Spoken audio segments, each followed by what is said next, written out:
तो हेलो दोस्तों, क्या हाल चाल है। स्वागत है आप लोग का हम लोग के चैनल पर। तो मैं आप लोगों के लिए फिर से आज एक बार लेकर आ चुका हूँ एक इन्फॉर्मेटिव वीडियो, जैसे कि आप लोगों के लिए मैं हमेशा लेकर आता हूँ। तो मेरे साथ ये वीडियो लास्ट तक देखिएगा, ये कंफर्म है कि आपको ज़रूर कुछ ना कुछ फ़ायदा होगा। ठीक है, तो इस वीडियो में हम लोग जानेंगे कि क्या होता है ऊष्मीयमान।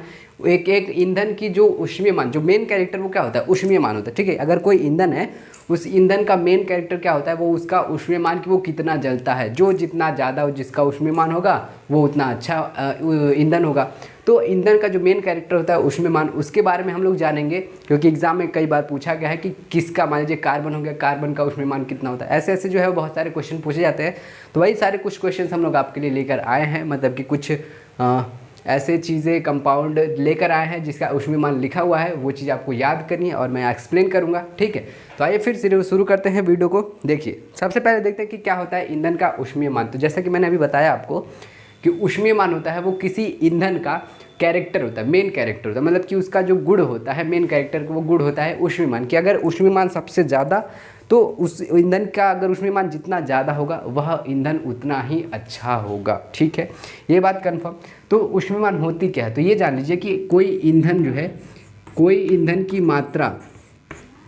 की मात्रा अगर वायु या फिर ऑक्सीजन के उपस्थिति में जलाने पर जितनी ऊष्मा देती है वही उसका क्या होता है, उस ईंधन का ऊष्मीयमान होता है। ठीक है, कहने का मतलब आप लोग समझ गए होंगे कि क्या होता है ईंधन का ऊष्मीयमान। ईंधन का ऊष्मीयमान वो होता है कि अगर ईंधन को हम लोग वायु या फिर ऑक्सीजन की उपस्थिति में जलाने पर उसमें से कितनी ऊष्मा निकलती है वही उसका क्या होता है, उस ईंधन का ऊष्मीयमान कहलाता है। ठीक है, तो ऊष्मीयमान कहलाता है, तो जिसमें जितना ज़्यादा ऊष्मीयमान वो उतना अच्छा ईंधन होता है। ठीक है, आइए फिर देखते हैं।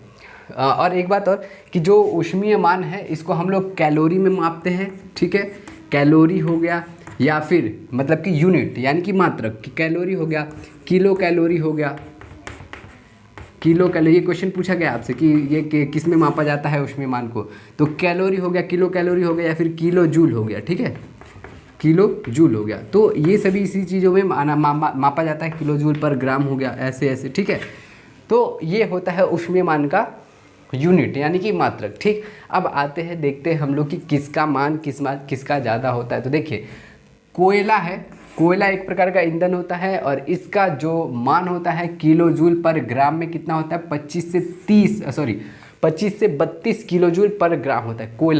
कोयले का जो ऊष्मीयमान होता है वो कितना होता है, 25 से 32 किलो जूल पर ग्राम। ये याद रखेंगे, किलो जूल पर ग्राम। ऐसा ना हो कि पता चले कि कोयला जो है ऑप्शन में दिया है कि कोयले का ऊष्मीयमान कितना होता है, तो 25 दे दिया है, 25 ग्राम दे दिया, तो ग्राम ही टिक करके, नहीं 25 किलो जूल पर ग्राम, ये पूरा लिखना है आपको यूनिट के साथ। तो ऑप्शन नंबर इसमें से हो जाएगा ऐसा वाला सही, 25 किलो जूल पर ग्राम वाला। ठीक, कैरोसिन मतलब होता है मिट्टी का तेल। मिट्टी का तेल कितना होता है, उसका जो ऊष्मीयमान होता है वो आपका होता है 48 होता है, 48 किलो जूल पर ग्राम।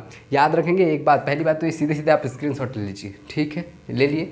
अब देखिए यहाँ पे पेट्रोल का जो ऊष्मीयमान होता है वो कितना होता है, 50 होता है। और इसको जो वाष्पशील वाली क्षमता है वो बहुत ज़्यादा होती है। किसकी, पेट्रोल की वाष्पशील, बहुत तेज जो है वो जलता है, पानी से पहले जल जाता है, क्योंकि इसका जो वाष्पशील वाला है वो बहुत कम होता है। डीजल का ऊष्मीयमान कितना होता है, 45 होता है। यानी कि सबसे अच्छा कौन जलता है, तो पेट्रोल जलता है, इसीलिए पेट्रोल महंगा होता है। समझ गए, क्योंकि उसका ऊष्मीयमान ज़्यादा होता है। और 45 जो है किलो जूल पर ग्राम कौन है, डीजल है। बायोगैस का ऊष्मीयमान होता है 35 से 40 किलो जूल पर ग्राम होता है। ठीक, एलपीजी, लिक्विडिफाइड पेट्रोलियम गैस जिसको बोलते हैं, liquefied petroleum gas, LPG gas. और एलपीजी गैस का जो ऊष्मीयमान होता है वो होता है 50 होता है। यानी कि एलपीजी और पेट्रोल, लिक्विड पेट्रोलियम गैस और पेट्रोल, इन दोनों का ऊष्मीयमान जो है वो क्या है, सेम है, यानी कि 50 है। ये याद रखेंगे। आगे आते हैं हम लोग, लकड़ी जो है ये भी जलती है। तो लकड़ी का ऊष्मीयमान कितना होता है, 17 होता है। तो ये भी, तो जिसका ऊष्मीयमान जितना कम होगा ना वो उतना ज़्यादा पॉल्यूशन भी फैलाएगा, ये भी बात सही है। ठीक है, तो यहाँ पे लकड़ी का ऊष्मीयमान कितना है, 17 है। गोबर गैस के कंडे, जिसको आप लोग क्या बोलते हैं, गोईठा बोलते हैं, भोजपुरी में उसको क्या बोलते हैं, गोईठा बोलते हैं। तो उसका जो ऊष्मीयमान होता है वो कितना होता है, 6 से 8 होता है।